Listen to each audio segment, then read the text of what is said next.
इस वीडियो में हम सॉल्व करने वाले हैं प्रमेय 6.8। तो ये क्लास 10th के हैं। तो प्रमेय 6.8 को ये इस वीडियो में हम सॉल्व करेंगे बहुत ही बेहतरीन तरीके से और इस सरल तरीके से इसे सॉल्व करेंगे। बहुत ही छोटा सा कोई ये हमारा प्रमेय है, इसको सिद्ध करना आवश्यक होता है। क्योंकि ये हमारे एग्जाम में भी पूछे जाते हैं। तो आइए सॉल्व करते हैं। तो यहाँ पर दिया हुआ है प्रमेय 6.8 कि एक समकोण त्रिभुज, हमने यहाँ पर एक समकोण त्रिभुज बनाकर रख लिया पहले से।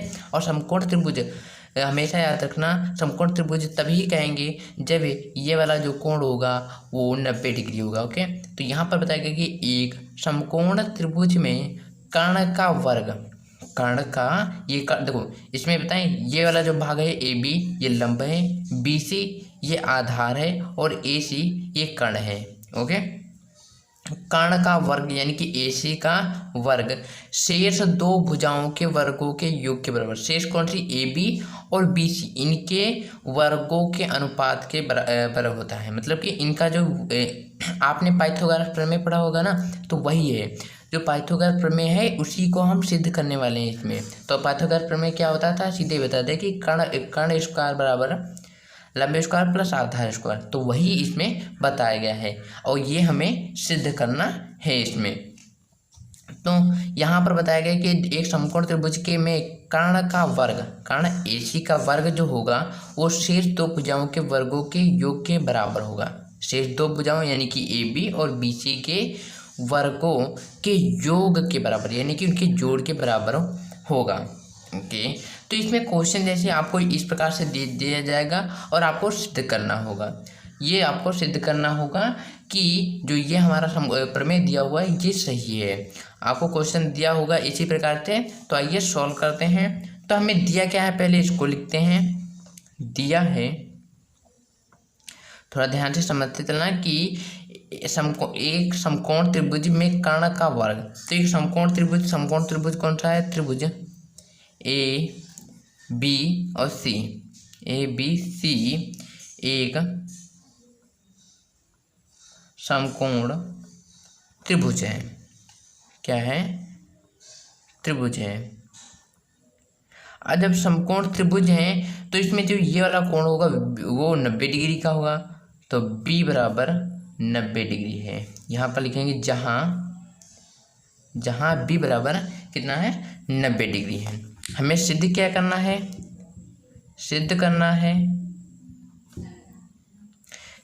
कि एक समकोण त्रिभुज में कर्ण का वर्ग शेष दो भुजाओं के वर्गों के अनुपात। तो यहाँ से क्वेश्चन ये बन रहा है कि कर्ण का वर्ग, तो कर्ण क्या है? AC है। तो यानी कि AC का होल स्क्वायर बराबर यानी कि वर्ग कर दिया शेष दो भुजाओं के, शेष दो AB और BC के वर्गों के योग यानी कि वर्गों, तो AB का होल स्क्वायर और यहाँ पर ये हो गया BC का होल स्क्वायर। ओके, यहाँ BC का अब क्या बताया गया है कि योग, इनका योग, तो यानी कि योग कर देंगे। ये होल स्क्वायर है। ओके, होल स्क्वायर है। अब ये हमें सिद्ध करना है। तो आइए सिद्ध करते हैं, परंतु हमें सिद्ध करने के लिए रचना करनी पड़ेगी। अब रचना क्यों करेंगे वो आपको आगे समझ में आ जाएगा। यहाँ से भी बताएंगे तो शायद ही ना समझ में आए, परंतु आगे जब सॉल्व करेंगे तो आपको समझ में आ जाएगा। तो हम रचना क्या करेंगे कि हम कर्ण, यहाँ पर कि हम समकोण, ये त्रिभुज, जो त्रिभुज है समकोण त्रिभुज, समकोण वाले भाग, समकोण वाला भाग कौन सा? ये वाला भाग, इसको समकोण भाग के कहते हैं क्योंकि 90 डिग्री का है। भाग से कर्ण पर हम लंब डालेंगे। और ये हमने प्रमेय 6.7 में ये हमने जाना था, अगर कोई रचना मतलब कि रेखा यदि समकोण वाले भाग से कर्ण पर डाली जाए तो वह दो हमारे, अगर मान लिया इस प्रकार से, अगर हम इस पर जैसे हम रचना करेंगे, हम आपको समझा रहे हैं। पहले हम इस प्रकार से इस पर एक क्या करेंगे, लंब डालेंगे। कर्ण, यहाँ से समकोण से हम कर्ण पर एक लंब डालेंगे। तो ये क्या करती है, ये दो जो त्रिभुज अब बन गए ना, एक हो गया A और B और इसका नाम हम रख देते हैं D। तो ABD और DBC ये दो आपस में बराबर होंगे। ये हमने 6.7 में पढ़ा था, मतलब कि उसमें हमने समझा था। चाहे तो अगर आपने नहीं जानते हैं तो आप वीडियो देख सकते हैं, हम डिस्क्रिप्शन लिंक में प्लेलिस्ट डाल देंगे जिसमें आपको जो प्रश्नावली 6 होगी, यानी अध्याय 6 उसकी कंप्लीट सॉल्यूशन उसमें होगा। तो ये दो आपस में बराबर होंगे और साथ ही जो ये वाली भुजा, ये वाला त्रिभुज होगा ए बी डी, वो बड़े वाले त्रिभुज ए बी सी के बराबर होगा। ओके, और ये वाला छोटा वाला त्रिभुज, मतलब कि ये वाला भी त्रिभुज इस बड़े वाले त्रिभुज के बराबर होगा। ओके, ये मतलब तीनों आपस में एक दूसरे के बराबर होंगे, ये हमने सीखा था और यही हम रचना करेंगे।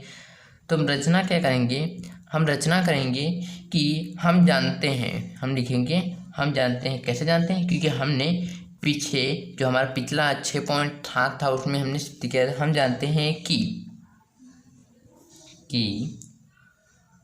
समकोण, समकोण से कर्ण, समकोण से मतलब समकोण ये वाला, समकोण से कर्ण पर डाला, कर्ण कौन, हमारा AC पर डाला गया लंब, डाला गया लंब यानी कि BD ये वाली रेखा डाली है ना, लंब से, डाले गए लंब से दोनों तरफ बनने वाले जो त्रिभुज होंगे, ओके, बनने वाले त्रिभुज लिखते चलिए, बनने वाले त्रिभुज क्या होंगे, संपूर्ण त्रिभुज, बनने वाले त्रिभुज संपूर्ण त्रिभुज के क्या होंगे, समरूप होंगे। ओके, समरूप होते हैं। तो आप समरूप तो जानते होंगे कि उनके माप पर निर्भर नहीं करता, उनकी आकृति पर निर्भर करती है। अगर आपको त्रिभुज जो हों और 2-3 त्रिभुज दे दी जाएं और कहा जाए कि ये समरूप हैं या नहीं, तो ये समरूप होंगे। जबकि जो सर्वांगसम होता है उसमें आपको उनकी नाप की जरूरत होती है, परंतु समरूप में इसकी जरूरत नहीं होती, आपको केवल आकृति उसी प्रकार से दिखनी हुई। अगर मान लीजिए यहाँ पर एग्जाम्पल के रूप में बता दें, मान लीजिए एक ये त्रिभुज ले लें, ओके, और एक ये त्रिभुज ले लें, तो ये दोनों आपस में हमेशा समरूप होंगे। ध्यान रखना, एक ही जैसी आकृति होने पर समरूप हो जाते हैं। ओके, ये थोड़ा हल्का लंबा होता है, ठीक है, ये वाला, ठीक है।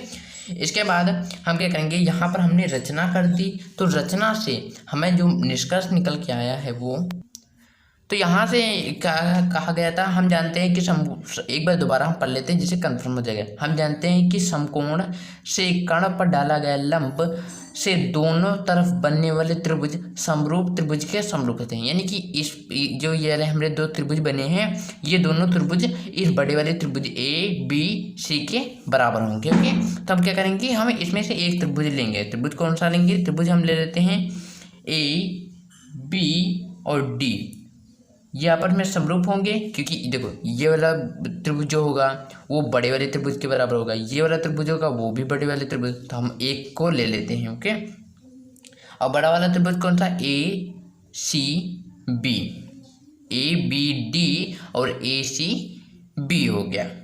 ओके, इसके बाद आप सोच रहे होंगे कि हमने जिस प्रकार ABD को लिया हुआ उसी प्रकार ABC को क्यों नहीं लिया, हमने यहाँ पर ACB को लिया है।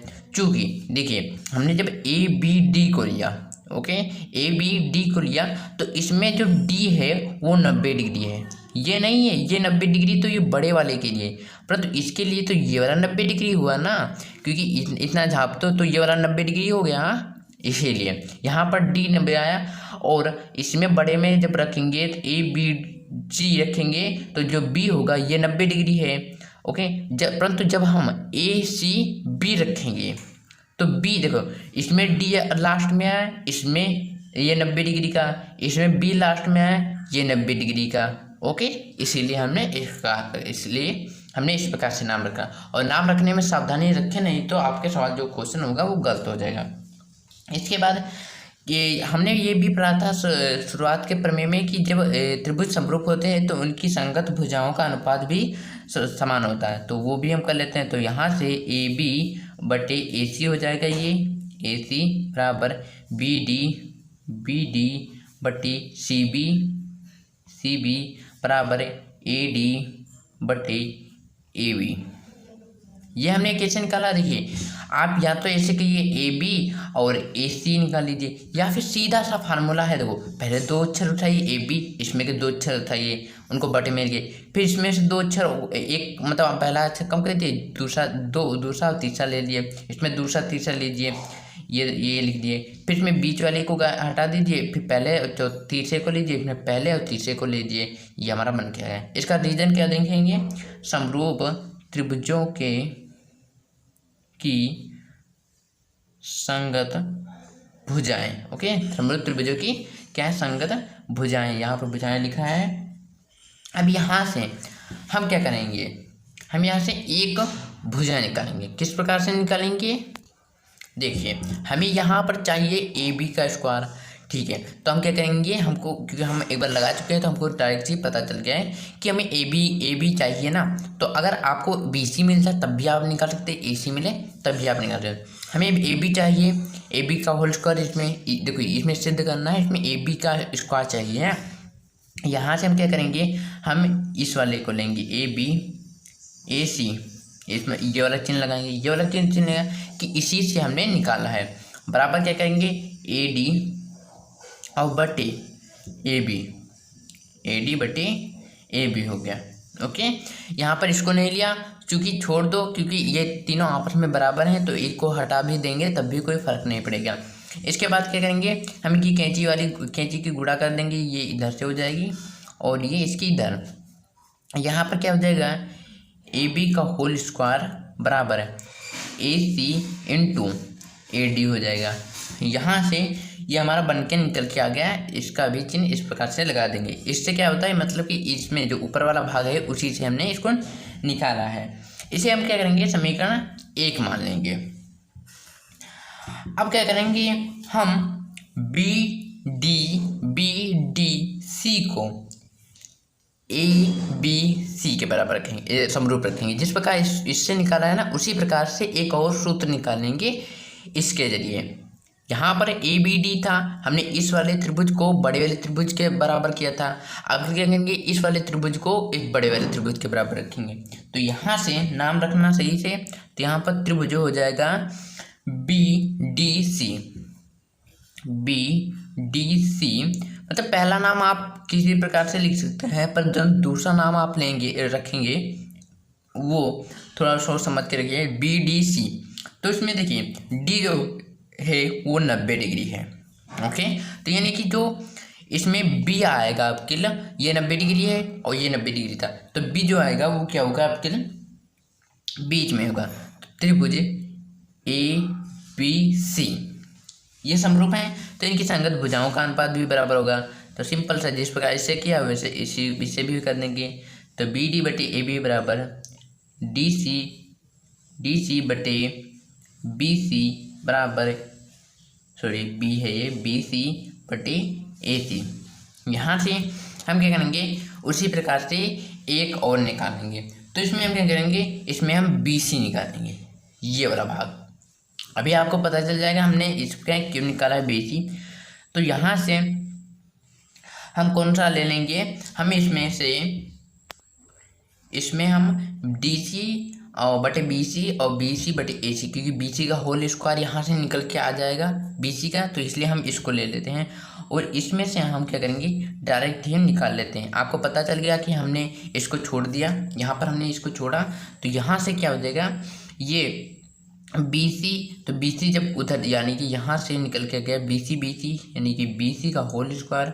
ये मत समझना कि ये बटे में नीचे आया था, देखो हमने उसको उधर भेज दिया और बराबर ये डी सी इंटू ए सी, ये समीकरण 2 हो गया। ये कैसा हो गया, देखिए हमने जब इसको बी सी को उधर भेजा और डी सी ए सी को इधर भेजा, ये आपस में दोनों बराबर हैं, हमने उसको मॉडिफाई करके बी सी का होल स्क्वायर बराबर डी सी इंटू ए सी कर दिया और इसे समीकरण 2 मान लिया। अब इससे 2 समीकरण प्राप्त हो गए। अब दोनों समीकरण से हम क्या करेंगे, हमें जो सिद्ध करना है उसको निकाल सकते हैं। तो आइए सॉल्व करते हैं। यहाँ पर लिखेंगे हम समीकरण 1 व 2 को क्या करेंगे, जोड़ने पर।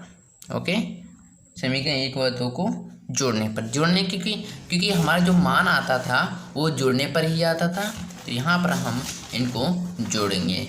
ओके, यहाँ जोड़ने पर।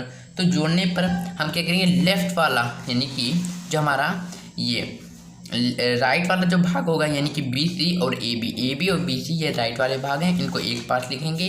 तो आपको ये तो आता ही होगा कि जो राइट वाले भाग होते हैं राइट वाले की तरफ जुड़ते हैं, जबकि लेफ्ट वाले भाग लेफ्ट वाले भाग की तरफ। यहाँ पर क्या हो जाएगा, ए बी का होल स्क्वायर प्लस दूसरा हमारा था बी सी का होल स्क्वायर बराबर, इधर देख सकते हैं यहाँ पर है ए सी इंटू ए डी और डी सी इंटू ए सी।